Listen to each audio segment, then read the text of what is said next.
Welcome to tech Bangla IT. আসসালামু আলাইকুম বন্ধুরা, আবারও হাজির হলাম খুবই অসাধারণ একটি টিউটোরিয়াল নিয়ে। বন্ধুরা, অনেক সময় আমাদের ন্যাশনাল আইডি কার্ড থেকে পাসপোর্ট সাইজ ছবি বের করা প্রয়োজন হয়ে পড়ে, কিন্তু আপনারা জানেন যে ন্যাশনাল আইডি কার্ডের ছবি অনেক ঝাপসা এবং খুব বাজে অবস্থা থাকে। সেজন্য ছবিগুলোতে যত ভালো কাজই করি না কেন, ছবিগুলোকে কোনোভাবেই যেন ক্লিয়ার করা যায় না। কিন্তু বন্ধুরা, এই টিউটোরিয়ালে আমি আপনাদেরকে দেখাবো যে কিভাবে আপনারা ন্যাশনাল আইডি কার্ডে থাকা ছবিটিকে ক্লিয়ার করে একটি পূর্ণাঙ্গ পাসপোর্ট সাইজ ছবি প্রিন্ট আউট করবেন। তো বন্ধুরা, চলুন শুরু করি। বন্ধুরা, দেখতে পাচ্ছেন ফটোশপ সিসি সফটওয়্যারটি আমার সামনে ওপেন অবস্থায় রয়েছে এবং অলরেডি আমি একটি আইডি কার্ড স্ক্যান করে ফটোশপে ওপেন করে রেখেছি। তো আপনার যদি স্ক্যানার না থাকে, সেক্ষেত্রে আপনি মোবাইল দিয়ে আইডি কার্ডের ছবি তুলে সেই ছবিটিকে আপনি কম্পিউটারে ইনপুট করতে পারেন। তো আমি যদি আইডি কার্ডটিকে আপনাদেরকে একটু জুম করে দেখাই, দেখতে পাচ্ছেন এই ছবিটি অনেক ঝাপসা এবং ফাটা অবস্থায় রয়েছে। তো এখন আমরা যেটা করব, ছবিটিকে ক্লিয়ার করে একটি পাসপোর্ট সাইজ ছবিতে রূপান্তর করব। তো সেটার জন্য আমরা প্রথমে যেটা করব, এই ছবিটিকে পাসপোর্ট সাইজ ছবিতে ক্রপ করে নিব। তো পাসপোর্ট সাইজ ছবিতে ক্রপ করার জন্য যেটা করব, আমরা চলে যাব টুল বক্সে। টুল বক্স থেকে ক্রপ টুলে ক্লিক করলাম। ক্রপ টুলে ক্লিক করার পর ক্রপ টুলের অধীনে উপরে যে অপশন রয়েছে, এখানে আমরা উইডথ দিব 38 mm এবং হাইট দিব 48 mm এবং রেজুলেশনটা রাখবো 300। তো এরপর যেটা করব, ছবিটির যতটুকু অংশ আমরা রাখতে চাচ্ছি ঠিক ততটুকু মাউস ড্র্যাগ করে সিলেক্ট করব, ঠিক এইভাবে। তো ছবিটি সিলেক্ট করা হয়ে গেলে আপনি যেটা করবেন, কিবোর্ড থেকে এন্টার প্রেস করবেন। দেখতে পাচ্ছেন বন্ধুরা, ছবিটি কিন্তু এখন পাসপোর্ট সাইজ ছবিতে রূপান্তর হয়েছে।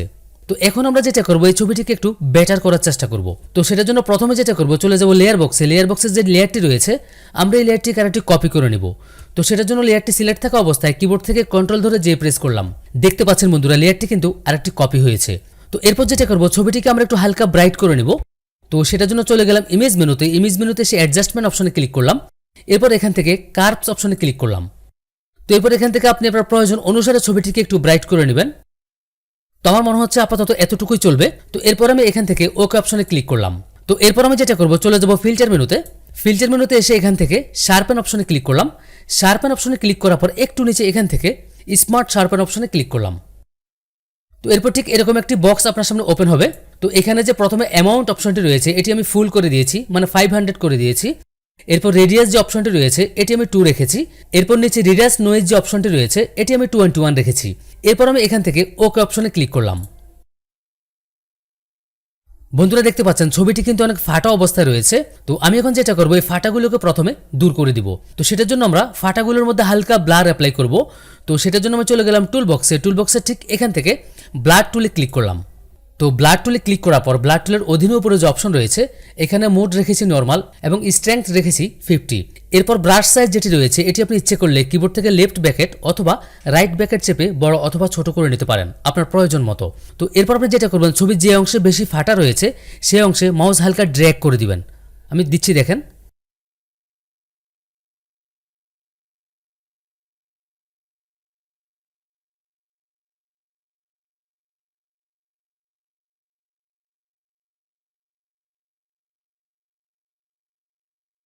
তো বন্ধুরা, ছবিটিতে ব্রাশ করা হয়ে গেলে আমরা ছবিটির একটু হালকা কন্ট্রাস্ট বাড়িয়ে দিব। তো সেটার জন্য চলে গেলাম ইমেজ মেনুতে। ইমেজ মেনুতে এসে অ্যাডজাস্টমেন্ট অপশনে ক্লিক করলাম। এরপর এখান থেকে ব্রাইটনেস অ্যান্ড কন্ট্রাস্ট অপশনে ক্লিক করলাম। ক্লিক করার পর আপনার ছবিতে যতটুকু কন্ট্রাস্ট বাড়ানো প্রয়োজন, আপনি আপনার প্রয়োজন অনুসারে কন্ট্রাস্টটি একটু হালকা বাড়িয়ে নেবেন। তো আমি একটু বাড়িয়ে নিচ্ছি। মনে হচ্ছে আমার এতটুকুই আপাতত চলবে। তো এরপর আমি উপরে এখান থেকে ওকে অপশনে ক্লিক করলাম। তো বন্ধুরা, এখন আমি লেয়ার বক্স থেকে উপরে যে লেয়ারটি রয়েছে, লেয়ারটিকে আরেকটি কপি করব। তো কপি করার জন্য লেয়ারটি সিলেক্ট থাকা অবস্থায় কিবোর্ড থেকে কন্ট্রোল ধরে যে প্রেস করলাম। তো এরপর আমি যেটা করব, উপরের লেয়ারটি সিলেক্ট থাকা অবস্থায় উপরের লেয়ারের অধীনে যে ব্লেন্ডিং অপশন রয়েছে, আমি ঠিক এখানটায় ব্লেন্ডিং অপশনে ক্লিক করলাম। ক্লিক করার পর ঠিক এখান থেকে আমি সফট লাইট অপশনে ক্লিক করলাম। এরপর এখান থেকে অপাসিটি আমি একটু কমিয়ে দিচ্ছি। এতটুকুই মনে হচ্ছে চলবে। তো বন্ধুরা, এখন আমি যেটা করব, লেয়ারগুলোকে মার্জ করে দিব। তো সেটার জন্য আমি কিবোর্ড থেকে কন্ট্রোল ধরে লেয়ারগুলোকে সিলেক্ট করলাম। সিলেক্ট করার পর কিবোর্ড থেকে কন্ট্রোল ধরে প্রেস করলাম। দেখতে পাচ্ছেন বন্ধুরা, সবগুলো লেয়ার একটি লেয়ারে পরিণত হয়েছে। তো এরপর আমি যেটা করব, ছবিটিকে একটু হালকা লাইট করব। তো আবারও চলে গেলাম ইমেজ মেনুতে। ইমেজ মেনুতে এসে অ্যাডজাস্টমেন্ট অপশনে ক্লিক করলাম। এরপর এখান থেকে কার্ভস অপশনে ক্লিক করলাম। তো একটু হালকা লাইট করে নিচ্ছি। এরপর আমি এখান থেকে ওকে অপশনে ক্লিক করলাম। তো বন্ধুরা, দেখতে পাচ্ছেন ছবিটির কিছু অংশ কিন্তু ঝলসানো রয়েছে। তো আমরা এটি একটু হালকা ব্রাশ করে ঠিক করে নিব। তো সেটার জন্য আমি চলে গেলাম টুল বক্সে। টুল বক্স থেকে ব্রাশ টুলটি সিলেক্ট করলাম। ব্রাশ টুলটি সিলেক্ট করার পর ব্রাশ টুলের অধীনে উপরে যে অপশন রয়েছে, এখান থেকে অপাসিটি রাখবো আমি 20। এরপর ফ্লো রাখবো 30। তো এরপর আমি যেটা করব, ছবির একটি ভালো অংশ থেকে কিবোর্ড থেকে অল্ট বাটন প্রেস করে ধরে রেখে মাউস একটি ক্লিক করে আমি একটি স্ক্রিনশট নিলাম। এরপর আমি যে অংশটুকু ঝলসানো রয়েছে সেই অংশের মধ্যে মাউস একটু হালকা ড্র্যাগ করে ঘষে দিচ্ছি।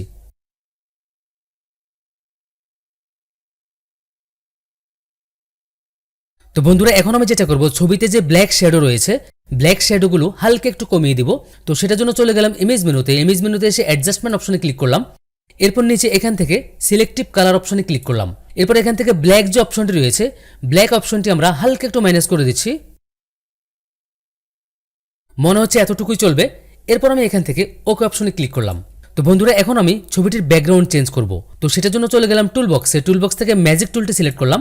ম্যাজিক টুল সিলেক্ট করার পর আমি ব্যাকগ্রাউন্ডের মধ্যে জাস্ট একটি ক্লিক করলাম, ক্লিক করে ব্যাকগ্রাউন্ডটিকে সিলেক্ট করে নিলাম। তো এরপর আপনি যেটা করবেন, আপনি ব্যাকগ্রাউন্ডে যে কালার দিতে চাচ্ছেন আপনি টুলবক্সের নিচে এসে এখান থেকে ব্যাকগ্রাউন্ড যে কালার বক্স রয়েছে এখান থেকে আপনি সেই কালারটি চুজ করে নেবেন আপনার ইচ্ছে মতো। চুজ করার পর এখান থেকে ওকে অপশনে ক্লিক করবেন। তো এরপর আপনি যেটা করবেন, কিবোর্ড থেকে কন্ট্রোল ধরে ব্যাক স্পেস প্রেস করবেন। দেখতে পাচ্ছেন বন্ধুরা ব্যাকগ্রাউন্ডটি কিন্তু চেঞ্জ হয়ে গিয়েছে। তো বন্ধুরা মনে হচ্ছে ছবিটির কন্ট্রাস্ট আরেকটু হালকা বাড়িয়ে দিলে ছবিটি আরেকটু ক্লিয়ার হবে। তো সেটার জন্য আমি আবারও চলে গেলাম ইমেজ মেনুতে এসে অ্যাডজাস্টমেন্ট অপশনে ক্লিক করলাম। এরপর আমি এখান থেকে ব্রাইটনেস অ্যান্ড কন্ট্রাস্ট অপশনে ক্লিক করলাম। এরপর কন্ট্রাস্ট অপশনটিকে হালকা একটু বাড়িয়ে দিচ্ছি, এতটুকুই মনে হচ্ছে চলবে। তো এখন আপনি চাইলে আপনার ইচ্ছে মতো যত কপি প্রিন্ট করা প্রয়োজন ঠিক তত কপি প্রিন্ট করতে পারবেন। তো বন্ধুরা দেখতে পাচ্ছেন যে কত সহজে একটি আইডি কার্ডের ঝাপসা ছবিকে ক্লিয়ার করা যায়। তো বন্ধুরা আশা করছি টিউটোরিয়ালটি আপনাদের অনেক ভালো লেগেছে। আর যদি ভালো লেগে থাকে তাহলে অবশ্যই আমার ভিডিওতে একটি লাইক করবেন, আর আপনার কোনো মতামত থাকলে সেটি কমেন্ট করে জানাবেন। তো বন্ধুরা দেখা হবে পরবর্তীতে নতুন কোনো চমৎকার টিউটোরিয়াল নিয়ে। সে পর্যন্ত সবাই ভালো থাকুন। আল্লাহ হাফেজ।